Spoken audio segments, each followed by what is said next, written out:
Hello and good morning or good afternoon. It's just gone 12 o'clock and delighted that we are doing today our first online seminar for the hybrid working series. Thank you for joining us. I'm Lee Hopwood. I'm the CEO here at the CCMA, and I think what we're hearing from members around moving to the hybrid working model, it's clearly a major issue and challenge and opportunity for the contact center industry. And that's one of the reasons why we've put together the hybrid working series, so that you have an opportunity to really look at some of the key issues within that decision-making process. And today we're looking at agility. And agility has been, it's been so critical over the last year, especially with trying to adapt to moving to the home working and now expecting to come back into the office, or looking to come into the office or not wanting to come into the office. And at the same time, organizations have been really looking at how to continue to support and provide critical services to customers. So that agility and retaining that agility is going to be so important going forward, especially as when we reflect that the next 12, 18 months in particular are going to still be really quite reactive and responsive. So how do you develop and maintain an agile operation in this hybrid working environment? That's one of the questions that we're going to try and talk a little bit more about today.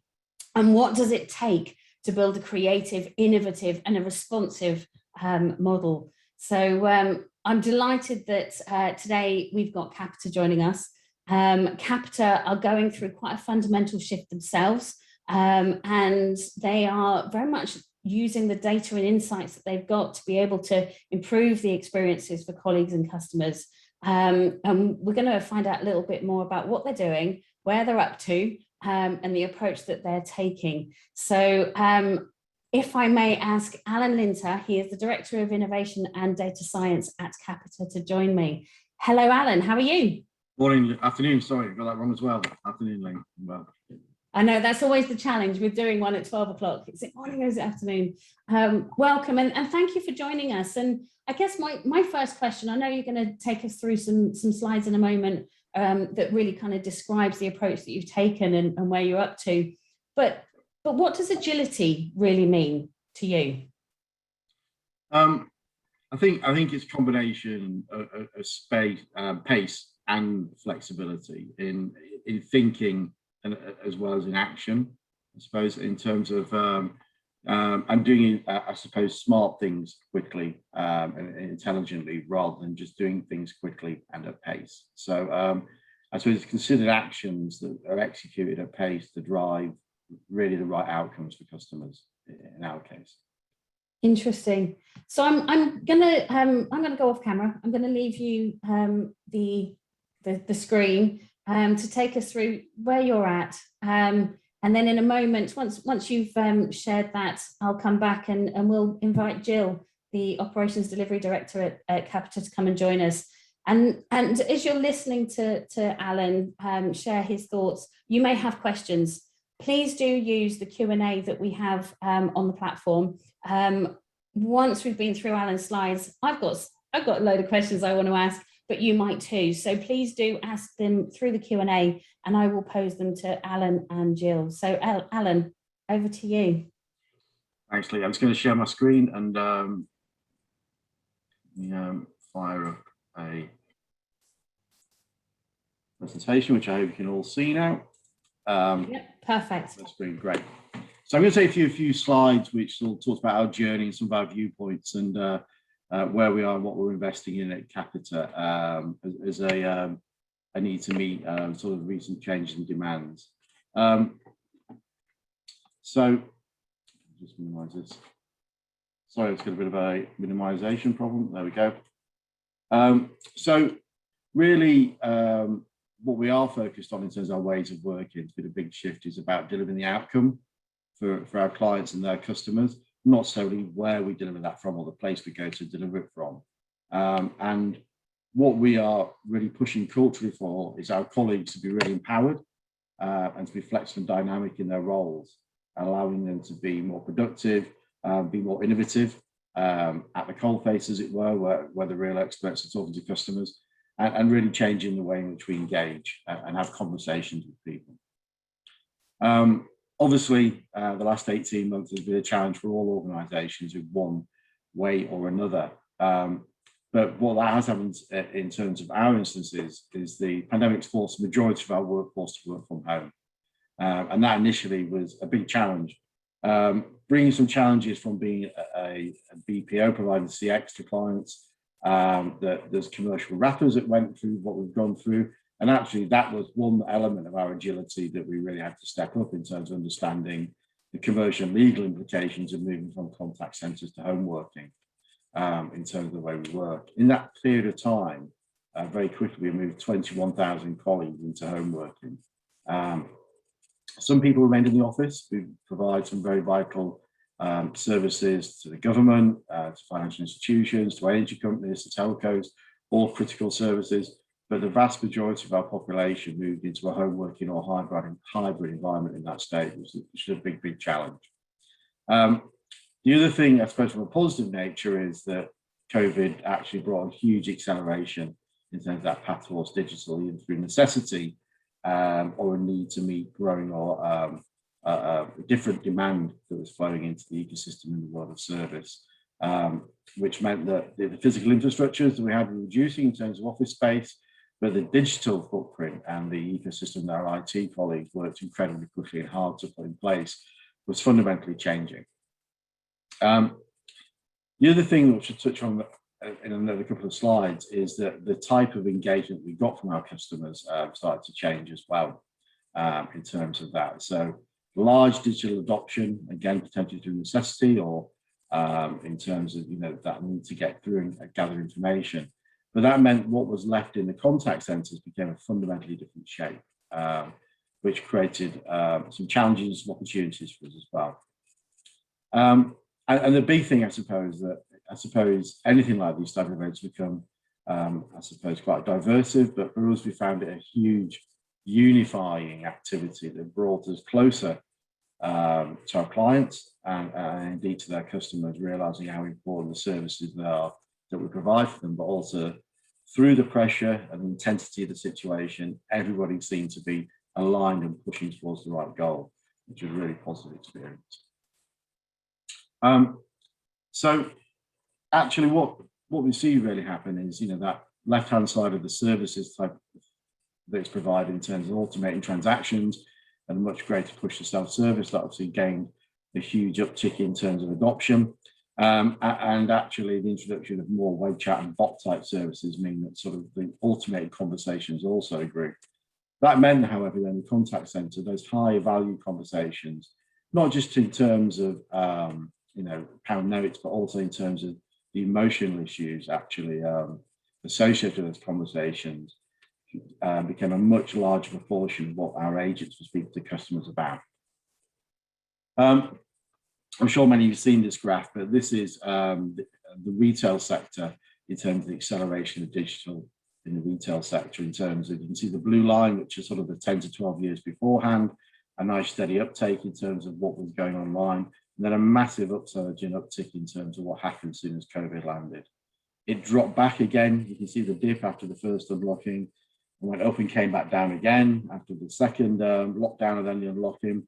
But depending on which figure point you take in that graph, the digital adoption of services accelerates somewhere between 4 and 7 years.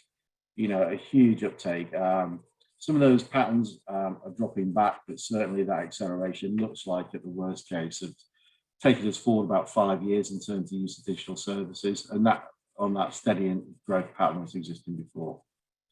It means the simpler transactions and the easier transactions have become more and more automated, which means the overall mix in the contact centre that we've been left with in this process is much harder calls for our agents to answer. And that's driven by, in terms of the difficulty of those calls, is the subject matter changing in terms of those easy calls disappearing, therefore the percentage of calls that are more difficult has increased naturally. But at a time when 11.6 million people were furloughed, There's a massive amount of uncertainty in those conversations and worry and concern for our consumers taking part. Unfortunately, lots of people have been impacted through COVID in terms of their own health or people close to them, and in some instances lost loved ones. But what we see is that emotion is being increased by something during this process we determined and worked very hard with our CX colleagues to define as life moments. Life moments being those, fundamental events in somebody's life, things like they're moving house, or they may be losing their job, or getting a new job, or losing somebody, or retiring, are actually talked about in an increasing amount of conversations. When we looked at data, we found that about 20% of all our interactions had an indicator that the customer was talking about a life moment. Those moments are incredibly emotive, obviously. They take place very rarely, if not maybe only once in somebody's lifetime. And therefore, people really, on top of that uncertainty in the background, really want reassurance in that process. All that increased emotion and complexity meant for us really that at the time being agile also, we had to be agile in the way we thought about supporting our contact center agents. They were exposed to situations they've not experienced before, talking to customers who are in situations that they've not experienced before in a highly charged and emotive environment. And some of the calls in that process that people have taken, and Jill maybe touch on that, were quite distressing, and our agents really needed help in mentally coping with that and making sure that they were comfortable in terms of doing that role. So that's another part of the agility, I think, in terms of we sort of evolving, that our need and the way in which we support our contact center agents has fundamentally changed over the last 18 months. One of the ways that we have focused on doing that, and this is a process that we were in the innovation function investing already, but we hugely accelerated the pace at which we're investing in this technology, is introducing something called assisted customer conversations. So the process of moving 21,000 people to home working from an office environment where they were supported by team leaders and coaches and knowledge workers to working at home, which could feel quite isolated. It's a surprising statistic. I certainly found that 7.9 million people in the UK live by themselves. And that number is growing year on year as a function of demographic and an aging population, but also the way in which we live. So lots of people potentially working from home who might, going to work was an opportunity to interact with people in terms of where they are. So the removal of all that very quickly, so very positive of being agile in terms of moving people to home working, created another issue, another problem, or another opportunity we saw it out to invest in technology that allowed us to support those conversations in real time. So the notion that we're using technology and AI to listen to every conversation in real time and provide a support structure through technology, which effectively can bring information to an agent's desktop in terms of knowledge, can look at shortening calls or helping all that good efficiency stuff. But more importantly, listening to every conversation, understanding the emotion associated with it, and actually, if an agent needs some extra support during that process, was a really key reason why we started to invest and roll this out. And I think we're currently in the process of going live with 6 of our clients at the moment.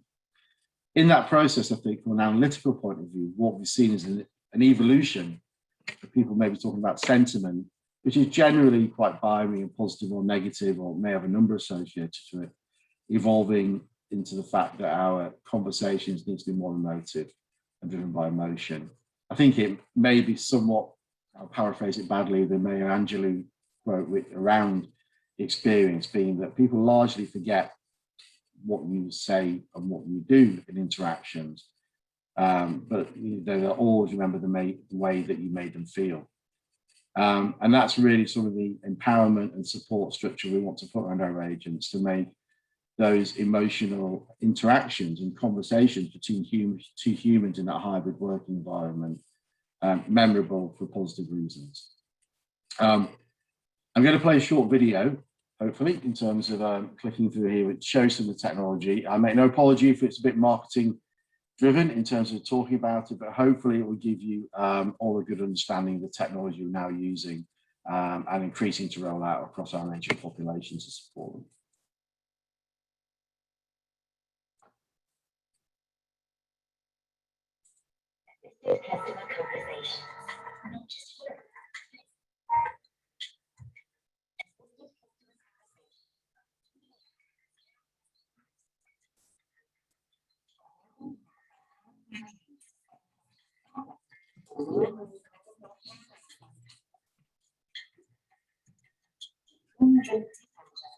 Alan, so you're aware, I'm not sure that the sound is coming through brilliantly.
So hopefully you could hear that. I think for us, I think that becomes almost the definition of agility, in the sense of being able to make every conversation and interaction with the customer as good as it can be as it happens, which I think is a really powerful, essence of creating that support structure around our contact center advisors. So in terms of that journey, I suppose, in terms of that rapid journey that we've been through, I think obviously that growth in multi-channel experience, introducing automation and using the right analytical tools. We've just seen one there to drive that experience. But also getting the right tech experience deployed as well, not just technology for technology's sake. It needs to be ones that solves a problem and customers are willing to interact with, rather than deploying, I suppose, the latest fad or the latest buzzword that we all come across. Having chatbots ready. There may not be a de facto part of your service proposition. However, having them on call to deploy when necessary is absolutely key for us in terms of way that we see agility going forward. But also creating immersive experiences using things and new technologies like video, which has seen a big boom in terms of retail, pushing that into stores, using dark stores, or even using augmented reality, which is an area that we've invested in quite heavily recently as well. And finally, I suppose the real big thing, I think, in terms of driving that in real time is using data. We've just seen it at a fantastic source of data in terms of actual conversational and emotive analytics. However, stitching that together and creating dynamic data environments to inform conversations, allowing them to be more agile and getting to the right responses more quickly is absolutely key in terms of that service design.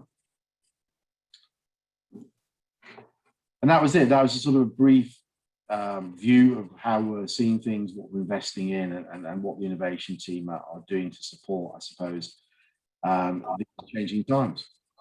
Thank you so much, Alan. That was fascinating. I know there were some challenges with the sound on the video, but we have access to the video and we'll share that with all the delegates afterwards, so we get the full experience of that. So thank you, Alan. And if I may ask Gill to join us. Gill is the Operations Delivery Director and has quite a long and fantastic history of managing contact centres. Hi, Gill. How are you? Hi, I'm good, thank you. Hi, everyone. So, Gill, I'm going to come to you first, and please, anybody that's interested in asking a question, please use the Q&A. Everybody can see the questions that are being asked, so you can see that I will be posing them. I'm going to just kick off with Gill. Gill, you've we've heard there from Alan what the plan is, and why there is a plan around the hybrid working model, and the rationale behind it, and how to retain some of that agility. How does it feel for you on the ground? You know, there is that plan. How far are you going with it? How does it feel? So I guess, listen, 2020 was scary for all of us, right? So I suppose in the Capita business, we'd spent a number of years debating whether we moved to home working or not, the pros and cons. You know, we looked at other boutique home working companies. Do we acquire, do we not? And it was interesting how 2020 came crashing in on us, and suddenly within weeks, we've got 21,000 people working from home. So there was a real rallying call, I suppose, at the start of last year. And everyone just worked on every bit of adrenaline they'd got in them to keep things going for customers, clients, and for colleagues. So towards the middle of last year, you know, people came to realise that this was going to be something that we were living with long term. And actually, the feedback from colleagues was that working from home was working for them to a certain extent. So we kicked off a whole programme of events aimed at looking at future ways of working for Capita and what that meant. And our CEO, John Lewis, was really committed to, you know, whatever works best for colleagues that clients are comfortable with is the way that we should work. And I think, you know, Alan's quote at the beginning about, you know, we go after outcomes regardless of where we work to complete those. So there is a really disciplined programme running in our business at the moment that was based on a colleague survey towards the end of last year around what they wanted from work in terms of where they did that. So it very much our plan is based on providing the most flexible option for a specific role that a colleague does in our business, and making sure that colleagues are okay to make that choice about where they choose to work. So the whole programme is designed around that now in terms of enabling IT, what HR contractual terms, what that means to us. So there's a big programme running, and I'm really comfortable with where we are so far, in the fact that the colleague is at the heart of that and gets to design what's best for them. And because of what you're talking about there, I am going to pick up on a couple of the questions that have come into the mix. Sure. One is around, I'm going to read it to you verbatim. Have you set a minimum working environment for your home workers, desk space and equipment, etc.? Yeah, so everyone's done a work from home DSE that's similar to what we would do in the office. And we've got an additional 3 surveys for colleagues to complete online, like risk surveys in their home, health and safety procedures around, you know, escape routes and things like that. So lots of thought has gone into what we need to educate colleagues on in terms of working from home safely. And then their equipment, they will complete an online survey for that. And we've had a budget set aside for each colleague to be able to buy whether it be the right chair for them or the right desk for them. And then obviously we supply the IT equipment. Perfect. And I'm going to ask you the other question that's related. How are you dealing with agents that are working from home in regard to ergonomics and internet speeds locally? So we only worked people from home who had broadband available. And if they didn't, we kind of had to homework everyone in anyway. And we've helped them out if they've struggled to get the affordability in terms of internet connections. I live in a really small village in central Staffordshire, somewhere in the deep. I don't have fibre where I live, and my systems are pretty compatible. So our technology team has done everything they can to strip out unnecessary firewalls, connectivity issues, so that we can just connect as simply as possible. It's the ultimate business continuity plan, really, isn't it? Because at the moment we're not at risk of losing an entire site or an entire operation. Actually, each individual colleague working from home is their own business continuity plan. But we've not really seen a huge sway of activity from local connection problems. I know that there are things like when my teenage boys go on their gaming, when we were locked down, for example, that had a drain on Microsoft Teams, so everyone had to come off gaming. So I think we've kind of learned as we've gone, but in terms of a wholesale approach, it's been really successful.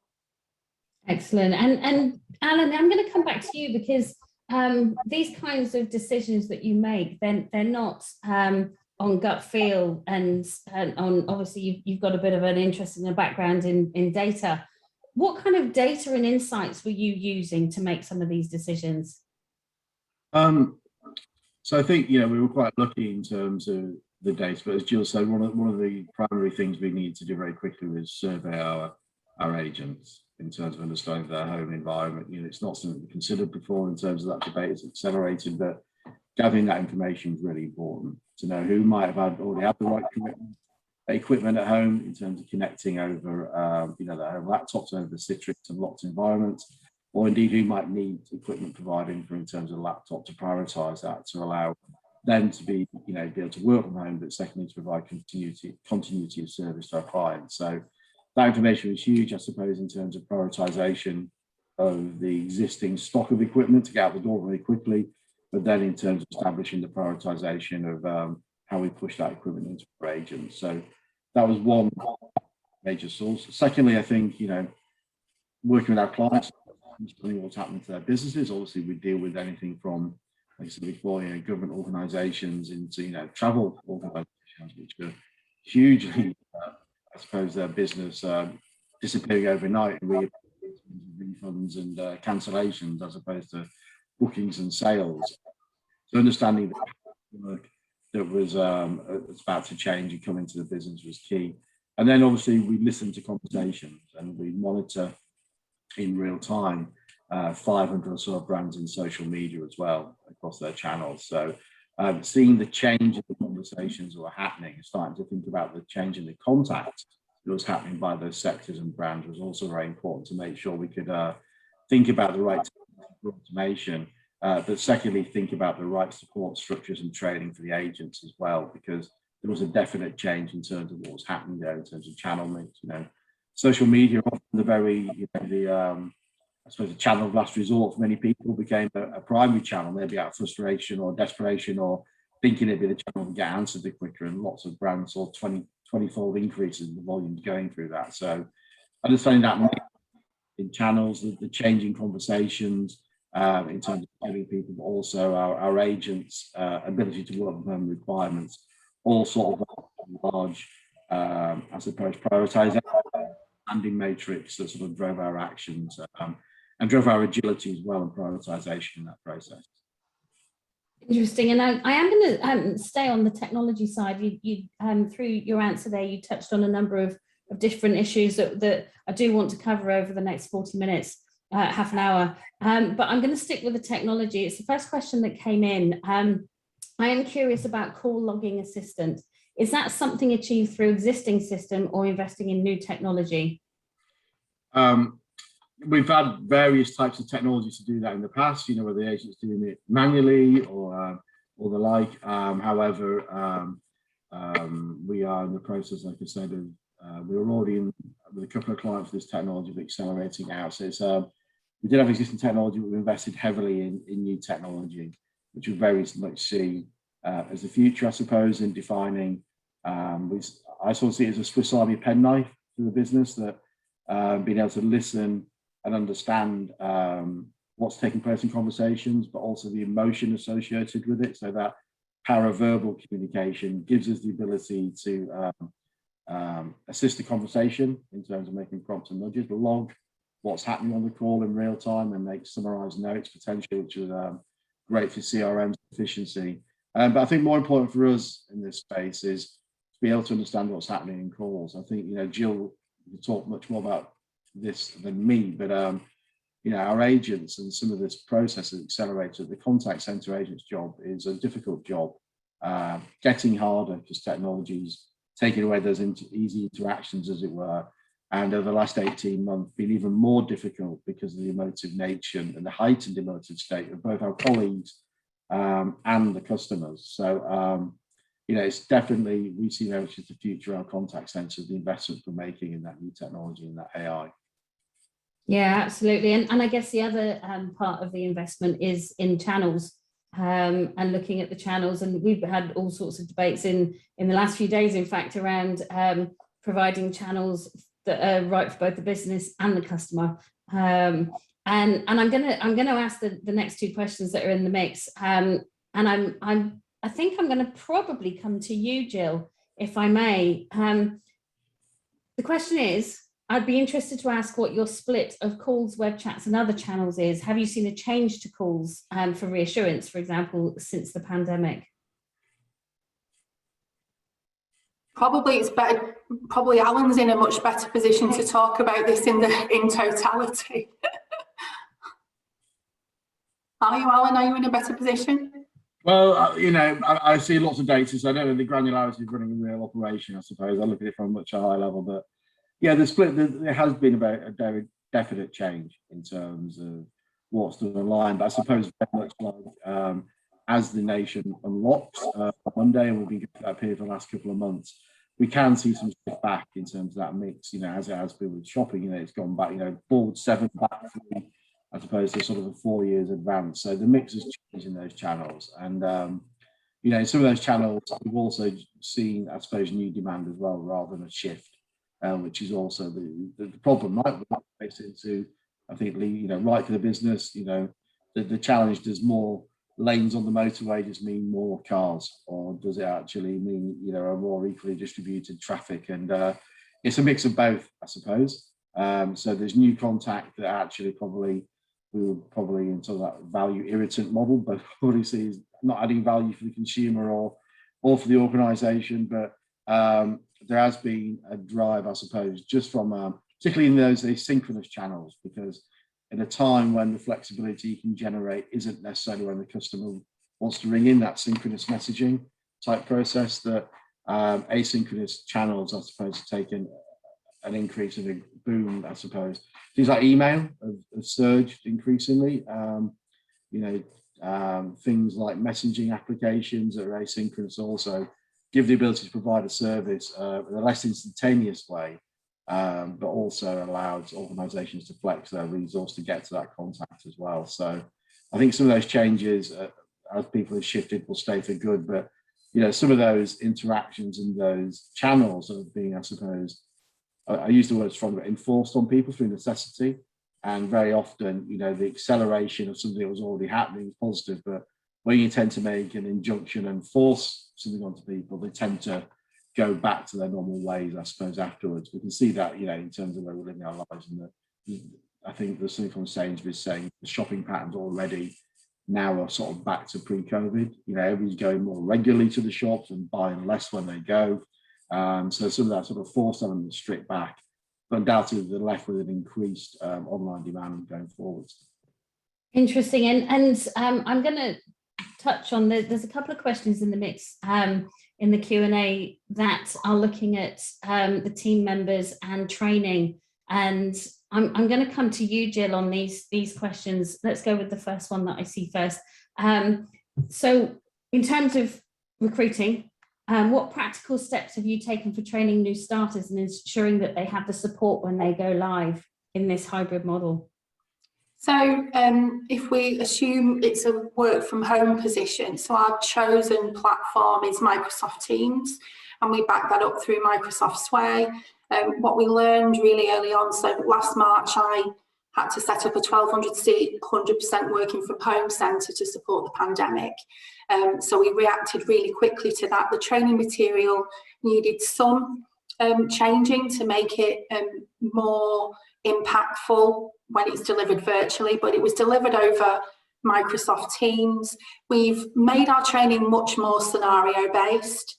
We're using more established colleagues, frontline colleagues, to come into those training environments to explain to new colleagues and bring things to life far more. But the good side is we've been able to have bigger training groups than you would normally have in an on-site classroom. But we learned a lot in the first few weeks about how much reality we needed to bring into the training and how much more explaining we needed to do. So everything's done over Teams, everything's done with chat functionality, training resources doubled up. and we're using video to make sure that we can ensure that people are engaged in the training delivery. Yes, and I guess that how you're doing your training feeds into how you, I'm going to go on to another question, how you manage your team briefings. Do you have a mix of people working from home and in the office? And I'm just seeing a question coming in about having red-blue teams and maybe whole teams working together. They're all at home or they're all in the office. How do you manage that? How are you doing that? Yeah, so this was a really tricky one, because if everyone's 100% on a site or 100% at home, it's actually much easier. Absolutely, the hybrid option or the split option is far trickier. So to be honest, our chosen method, and it came from colleagues themselves, was to, in things like team briefings or any kind of communication or knowledge management share or group coaching intervention, we made the assumption for the sake of operations that everyone worked from home. And that way we got to keep the team wholly connected. So even if someone was sitting in a site, we would connect up through Microsoft Teams, and we connect with the virtual team as well. Does that make sense? Yeah, it does. And it's interesting. I'm going through some of the questions that are coming through, and there are some questions around those shift patterns. Alan, I know it's a while ago, but I know you've got a bit of a history in resource planning. Thinking about that, how do you resource plan, in a hybrid environment, as well as getting that agility? So I'll ask one of the questions that's here. Do you think let me start at the very top of the question. We are being told that customer contact is going into hybrid so that we can collaborate in the office as a team. However, some people work compressed shifts, so 9 or 10 hour shifts, and the only team is a 15-minute huddle during the day. The team time is a 15-minute huddle during the day. Do you think this will be reviewed to allow staff to work from home more if they wish to? How is that all working, the resource planning, Alan? I think, I run those teams for a long period of my career. I think I did used to say also that it's not really planning, it's often wishing or hoping, I suppose, in the terms of what happens. And I say that a little bit tongue in cheek, because plans tend to be, they're always two things: are lucky or they're wrong, and they're never right. So I think, to answer your question, how's that working? I think the positive side of people working from home, it does open up some creativity in terms of shift planning.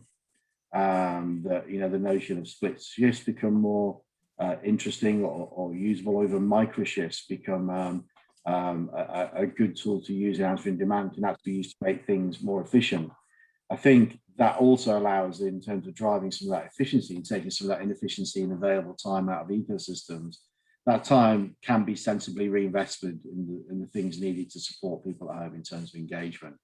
I think there's a big opportunity to make schedule efficiency and contact centers more efficient, but to put that back into the ecosystem of engagement, which will pay back, obviously, in terms of reduced attrition and reduced sickness and the like. I think it's an interesting challenge, I think, for contact center planners and people running at the moment, that, like I said before, the predictable stuff was always starting to erode. It's increasingly over the last 18 months with that big shift to digital, which a lot of it will stay with us. And then I think it starts to start thinking around, I suppose, accepting that you can't forecast and plan, and that you do need to be agile, and thinking about that agility that you're building into your ecosystem. The dangers is, I think, if you look, there's a good book, I think it's a little bit out of date now, by Tetlock and Gardner, Super Forecasting. Element becomes, how accurate your forecasting, and there's been billions, if not billions, spent on forecasting the weather over the last 10 or 20 years, and it's no more accurate a couple hours further on. And I think, contact centers need to accept that planning is no longer really about workforce planning. It's a really bad term to use. That to create agility in the organizational flexibility, we need to think about it being workforce orchestration. It's a dynamic and real-time tool, instrument, skill, technology that acknowledges that the planning will be wrong, and make sure that the contact centers are designed with the right level of flexibility in skills the right type of shift patterns, I suppose, in terms of being able to scale the operation that will deliver that agility that's required. So I think orchestration rather than planning is the word that I think we all need to start embracing, because that's what will give us agility in contact centres. If I just think about the question regarding the team huddle that you asked, Lee, so I think that what this gives us is an opportunity in operations to break all the rules. That's what I'm encouraging my teams to do. So the traditional view of, everyone has a team meeting or a team huddle and it's 15 minutes or it's half an hour. It's really be led by colleagues, but use the communication type that's right for them. If one team wants a huddle, does that have to be 15 minutes every day? Could it be 15 minutes twice a week? And actually the team manager contacts one-on-one with everyone during the day and uses that shrinkage time differently. So it's really, we've been driven by colleagues. What do our frontline want? They very much, at the beginning of last year, we assumed, right, we must check in with everyone 3 times a day and check that everyone's okay. And very quickly, our colleagues were saying, can you just leave us alone to do our jobs? So it was an interesting turn of events where our view came from concern and staying in touch with people, but actually colleagues were saying, we know what we're doing, we're just doing it at home, it makes no difference. Can we talk to you about how we want you to communicate with us? So I would just say, when it comes to team huddles or anything like, just ask colleagues what works for them. Try and think innovatively about how you use the same amount of shrinkage time, and just adapt what you do and keep changing what you do to make sure your messages are landing. And Gill, supporting your colleagues, one of the themes of some of the questions that are in the mix are around how you measure productivity. How do you measure performance? And I am going to come to you, Alan, in a moment, because I think there are some questions that are relevant to you. But Gill, I'm going to stick with you first, if I may. Do you have the capability to measure and compare agents on-site, off-site, measuring their productivity, especially as you move to a more blended approach? So we do right now, because our colleagues are either flagged as at home or on site. So right now our MI is tickety-boo, everything's functioning correctly. We are doing a lot of work in the background to be able to identify if someone starts to do 2 days in office, 3 days from home, then that's a different MI model. We'll need to be able to look at where they were in terms of performance. I mean, it's an interesting concept. The MI engine is working in the background to develop what we need to be able to review and analyse. But ultimately, the colleague is the colleague. If they can do the job on site, they can do the job at home. There might be other interferences like home environment or things like technology speeds. But ultimately, the skills and the capability is the same, so therefore the expectation, as far as I'm concerned, is the same. And I'm hearing lots of talk at the moment about, well, if someone's not performing, we'll have to bring them back into office. And I just don't, we're not trying to performance manage where they do the work from. We're just going to performance manage the individual. And actually, if you expect great things from people, they tend to give it to you. So it's an interesting debate, but we would prefer to manage the individual regardless of where they are. And are you seeing a difference in average handle time between in the office and at home? No, not across the accounts that I manage. I think we stumbled early last year. When everyone did start to work from home. But I think there were lots of reasons for that. People were just trying to get to grips with things, self-isolation, children at home. But as of right now, performance is on par. Interesting. And Alan, I'm going to bring in yourself around CSAT metrics on the assumption that you might be the right person to answer this one. Have you seen any significant differences in your customer satisfaction metrics since going with this hybrid model? I don't think it's significant. I think it's hard to. I think there's a big question. There's a lot of data, sort of layers to unlevel, because it's not solely the hybrid model that's driving it. Potentially, there is a change in contact type, and a change of reasoning, there's a change in, I suppose, in some respect, customers' tolerances, understanding what the nation's been going through. They've probably been. Although I suggest that'll soon unravel quickly in terms of being more tolerant of service. So the CSAT hasn't dipped. In some instances, it's gone up, and some slightly down. In others, quite a lot of us. So it's moved around a lot, given the factor of all those things. working out what's been driven by the people working at home versus not is hard for us at the moment, in all honesty, to work that out. I think we'll get more visibility over the next few months. I think because what we've had is a binary factor, I suppose, of largely at the moment, Gill agents are at home or they're in the office. I think as we move to a hybrid, we'll start to see the impact of the hybrid environment where agents are doing a mixture of shifts to see if the satisfaction scores associated with their interactions are different in those environments. But at the moment, it's quite a hard mathematical conundrum to understand the normality of the data and take the noise out of the analysis. So scores haven't really moved on average, I suppose, at the moment. And I think over the next 6 months, we'll get a much greater visibility of the hybrid model and how that unwinds and the noise disappears if there's an opportunity to increase scores or not for it. And there's a really interesting question around cost. So the question is, have you noticed a cost saving for agents working from home compared to being based in the contact centre? And I guess that I'm going to extend that question, because there's the current situation where you've got agents working from home, but what happens when you're into the agile model, the hybrid model, where you are doing both at home and in the office and the travel, etc., etc. What does that look like from a cost perspective, Alan?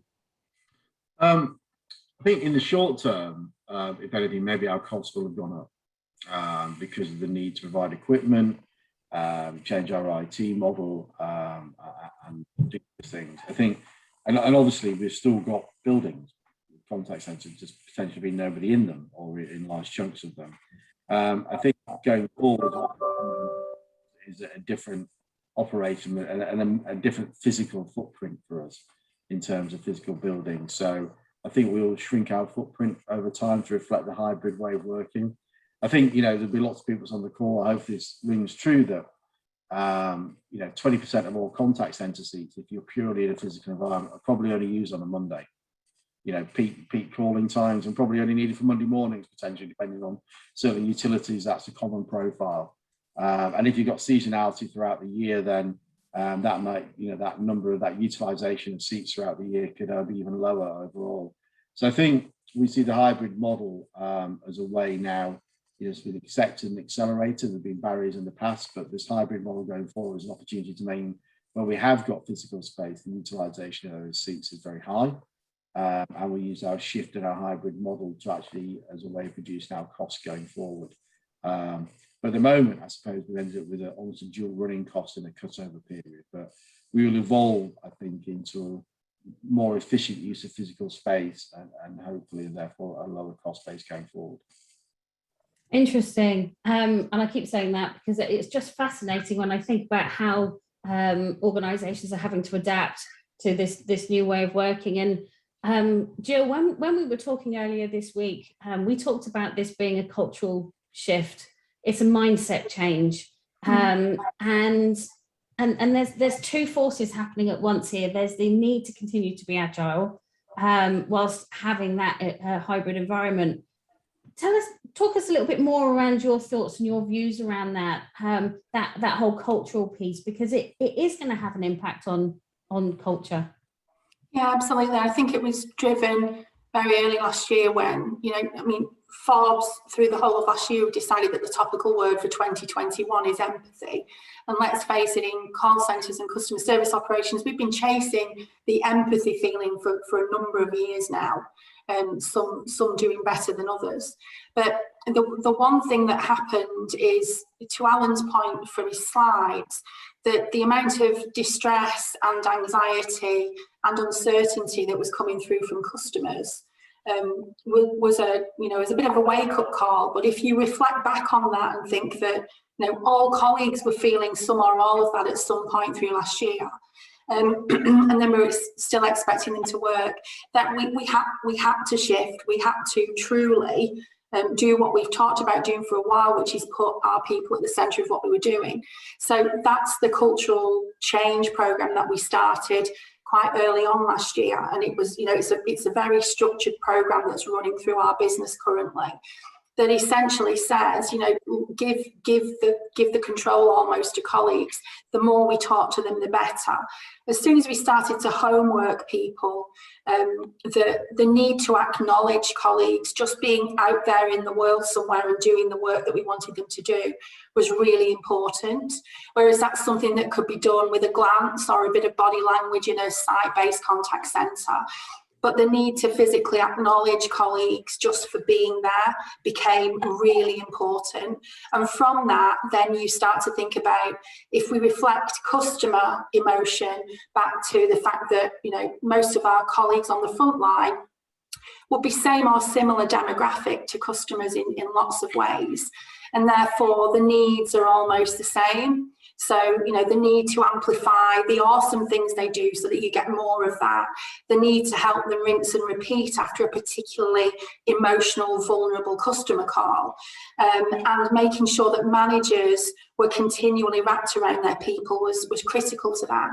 So basics of servant leadership to a lesser or greater extent, making sure that whatever came next for colleagues, whatever change happened next, they were fully involved and engaged in, and that their great ideas were floating up. So as much as we think, you know, we might run the business, they're speaking to hundreds of thousands of customers every day, and there's probably most of the answers are sitting in someone with a headset on right now. So there's a lot of drawing of their expertise, a lot of drawing of their ideas, making sure we were speaking to them regularly, getting them to share how they were feeling, what did they want knowledge management to look like, what did they want communication to look like, what did they want incentives to look like. So really being driven by our people and making sure that our managers had the skills to be able to, you know, really drill into giving them what they needed from us. Interesting again, and really interesting. I've got some quick fire questions for you, Gill, just that kind of leans on that, that cultural piece. So one of them is, how do you perform side-by-side coaching? So that the way an organization does that is very much driven by the culture that they have. So how are you doing that now, and how do you foresee doing that in that hybrid model? So our basic platform is Teams. So we would ask our colleagues for video on at that point because it's a coaching session. We would review a historic call rather than a live call. We'd talk through that together depending on the quality framework. And then I guess it's a standard operational process that most people will recognise.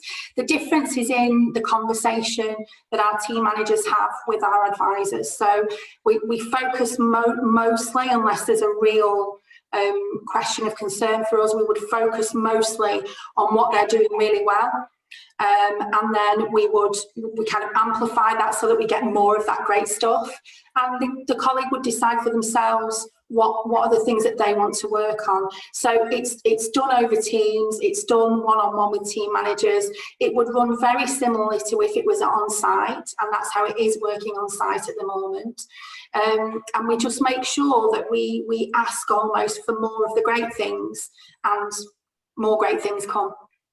Yeah, absolutely. And the next quick fire question, how many days per week are you expecting your team to work at home and in the office? I'm hearing members talk about 3-2. What's it planning for you?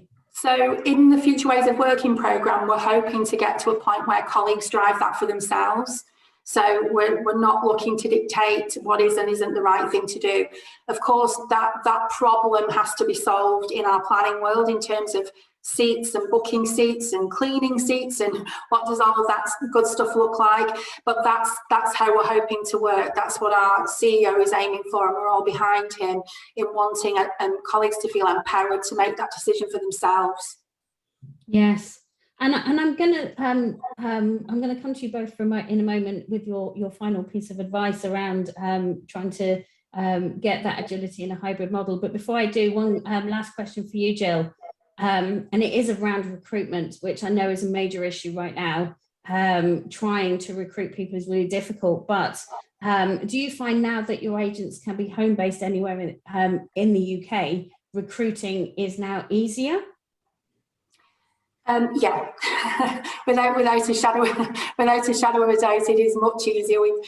I've just put an account live that needed Welsh speaking advisors, so it's a 100% homeworked account. So it's much easier for me to homework Welsh speakers from the place where most Welsh speakers congregate, right? So yeah, it's much easier. It allows us to tap into different pockets of capability. I think Capita customer management has been around for a long time now, and to a certain extent, we can often go through phases of having exhausted recruitment in our geographies from where we operate. So homeworking really blows the doors off that, gives us an opportunity to look elsewhere. So we went into for one of my accounts, we went into Ireland last year. We went right up into the Outer Hebrides. So yeah, it's and it just brings such a different mix to your team. It's lovely to see. Fantastic, thank you, Gill. So I am going to ask you both, what's your big piece of advice? Alan, I'm gonna come to you first. What's your big piece of advice? I think it's about state of mind. I think to keep that ingenuity and innovation.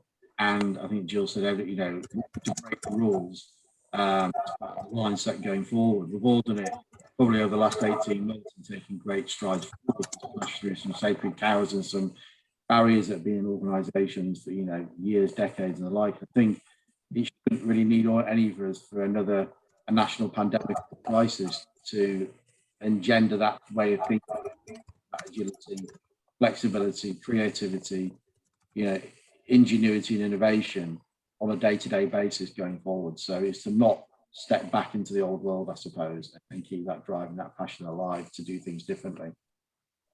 Yes, nice. Gill, did you have a final? Thank you for answering some of those questions through the Q&A. Thank you so much for that. Gill, have you got any other final parting words? I think we as an industry have talked about things like coaching cultures and being people focused for a lot of years. And, have we ever really achieved that? I think now is the time to ask ourselves that question, and to make plans to just think about a wholesale re-education of our frontline managers so that our colleagues can benefit. Sears came up with the model for happy people equals happy customers a long time ago. Now is the time to say, how have we done? And actually, does it matter? Because it's about how we travel the road together now. Last year was a huge call to action. We all got behind each other, our country, our clients, and we delivered as best as we could. We can carry that national effort on now, really, and change the way our industry looks for the better, and really think about, if we connect authentically with our colleagues, they are more likely to form an authentic connection with their customers, and surely that will reap dividends. So that would be my advice. Truly focus on the people, listen to them, take on board what they're saying, get them involved in change, and really think about that management layer and how it interacts. Get that connection going and then push on. Thank you so much. Good luck, everyone. Yes. And Alan and Gill, you've both given us so much great advice, some ideas, and no doubt a lot of inspiration for some of the people that are watching. Thank you so much, Alan and Gill from Capita. Thank you, Capita, for supporting us on this session today. And it is now 1 o'clock, so we are going to bring the session to an end. We do have more hybrid working sessions available over the next couple of months, so please do check them out on our website, www.ccma.org.uk. Thank you for joining us today, and I wish you all a pleasant afternoon. Take care. Thank you. Bye now. Bye-bye.